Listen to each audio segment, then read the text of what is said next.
All right, so I noticed on the back of this trailer that the bumper was kind of heading towards the ground, and I see the spare tire is missing on it. I also saw this, which tells me that they probably had some bikes on there, and then I saw this.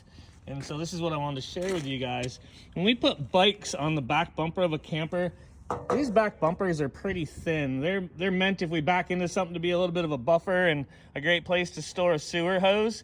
But they're really not meant to take weight. And what happens, especially with multiple bikes on a bike holder, like what we see over there, a little receiver that I'm sure had a bike holder that telegraphed way out the back, is as we're going down the road, the bikes bounce, kind of like I just made my camera do, and those bouncing will pull against the welds. And we can see that the weld held perfectly. It was actually the material of the bumper that let go.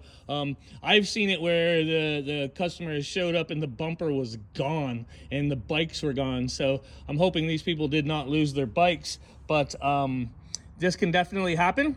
And it's something that you should be aware of. And we do not recommend carrying weight on the bumper itself. Hook up something underneath the camper, tow it on the tow vehicle, add it to the top of the A-frame, but do not rely on that back bumper to support any kind of weight.